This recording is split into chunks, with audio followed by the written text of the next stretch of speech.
ধলাই জেলা পুলিশ প্রশাসনের উদ্যোগে আমবাসায় অনুষ্ঠিত হয় ড্রাগস নিয়ে এক সচেতনতা সভার পূর্বে এদিন প্রথমে বিভিন্ন বিদ্যালয়ের ছাত্রছাত্রীদের নিয়ে এক সচেতনতামূলক র্যালি সংঘটিত করা হয়। র্যালিটি আমবাসা মোটর স্ট্যান্ড থেকে শুরু হয়ে আমবাসা টাউন হল প্রাঙ্গণে গিয়ে শেষ হয়। র্যালি শেষে আমবাসা টাউন হলে অনুষ্ঠিত হয় সচেতনতামূলক আলোচনা সভা।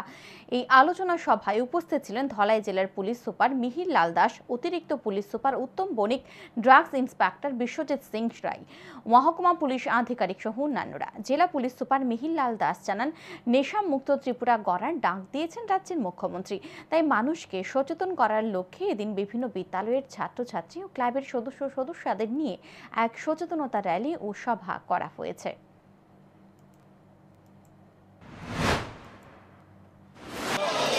নেশামুক্ত ভারত বা নেশামুক্ত ত্রিপুরা করার যে ডাক দিয়েছেন আমাদের ত্রিপুরার মুখ্যমন্ত্রী বা আমাদের পুলিশের তরফ থেকে যে আমরা নেশামুক্ত ত্রিপুরা করার যে ডাক দিয়েছি, তার অংশ হিসেবে আজকে আমরা একটা সচেতনতামূলক র্যালি স্কুলের যে ইয়ং স্টুডেন্টরা আছে, যারা প্লাস এলাকার বিভিন্ন ক্লাবের যে সদস্যরা আছে, ওনাদের নিয়ে আমরা আজকে এই র্যালিটা করছি।